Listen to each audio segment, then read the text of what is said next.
sekarang yang sedang bekerja ya, itu ada 37 paket yang sedang berjalan.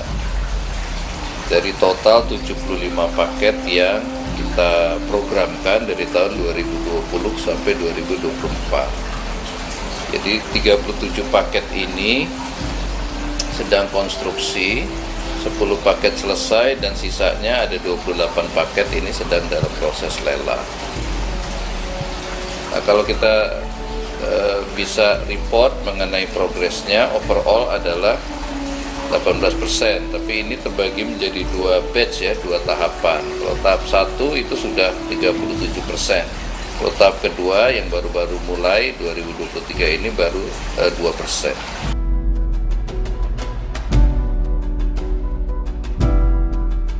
Memang dari 75 pekerjaan yang kita programkan ya dari 2020 sudah ada yang selesai ya. Ini karena sudah kita mulai dari 2020, misalkan bendungan Sepaku Semoy itu dalam waktu dekat selesai. Kemudian embung ya untuk mengairi nursery kita di Mentawir itu juga sudah selesai. Kemudian jalan logistik itu sudah selesai.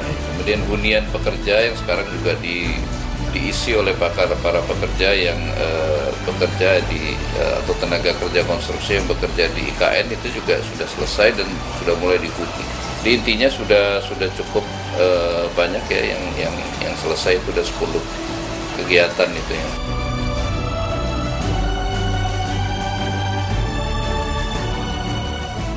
Secara keseluruhan memang ini juga rata-rata 20% ya. Jadi kita memang menargetkan bahwa Istana Presiden, Kantor Presiden, Sekretariat Presiden, kemudian juga gedung pendukung lainnya itu di pertengahan tahun depan mudah-mudahan bisa selesai semua. Tapi apakah nanti ini akan digunakan untuk, tadi pertanyaannya untuk HUT RI, saya kira itu kan keputusan bukan pada kami ya.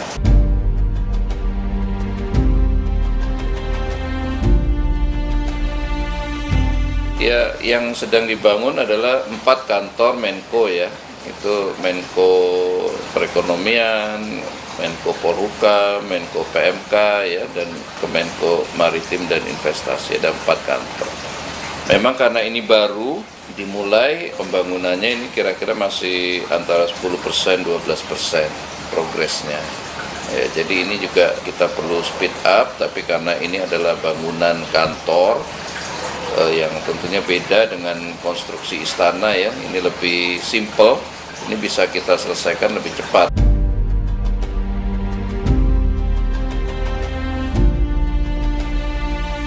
Untuk rumah tapak menteri ini sudah berjalan ya, jadi sejak beberapa bulan terakhir dan pada bulan Juli ini progresnya sudah hampir 20%. Saya kira ini kan cukup menarik konsepnya ke rumah tapak menteri ini karena luasannya juga cukup besar ya, dan juga kompleksnya dalam satu compound antar gedung. Ini juga banyak kita lengkapi dengan landscape ya, dan juga dengan embung ya. Jadi tentunya ini satu landscape yang menarik karena betul-betul ada rumah di tengah hutan gitu. Nah, itu yang kita inginkan, lebih rindang, lebih rimbun ya, lebih sejuk gitu di area rumah tapak menteri ini. Hunian ASN memang ini sedang lelang ya. Jadi kita tunggu nanti dalam waktu dekat itu bisa kita tetapkan, kemudian kita mulai pembangunan fisik.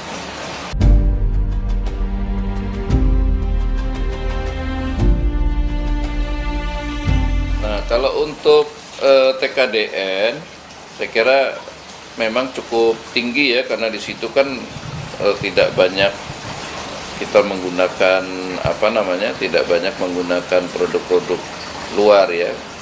Jadi untuk sementara memang dari sisi material, pilihan teknologi, kemudian juga jenis bangunan dan prasarana-sarana yang dibangun itu memungkinkan kita menggunakan produk-produk dalam negeri. Saya kira angkanya di atas 85% di IKN ini.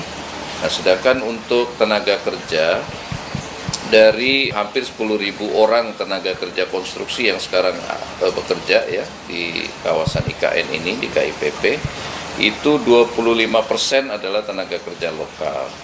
sementara 75% adalah tenaga kerja yang memang datang dari berbagai penjuru di tanah air. Sekarang sudah banyak tumbuh rumah makan, tempat penginapan, kemudian juga jasa-jasa untuk pelayanan perkotaan, di situ mulai tumbuh ya, nanti tentunya kita harus atur supaya tetap rapi gitu, karena kita ingin IKN ini kan juga berbeda dengan kota-kota lain di Indonesia. Memang di situ mencerminkan kota Indonesia masa depan gitu. Jadi itu yang kita harapkan, bahwa tenaga kerja konstruksi lokal ini juga bisa beradaptasi, kemudian mengimprove kapasitasnya, kualitas kerjanya, profesionalismenya supaya bisa setara dengan kawan-kawannya ataupun juga tenaga kerja lain yang berasal dari luar.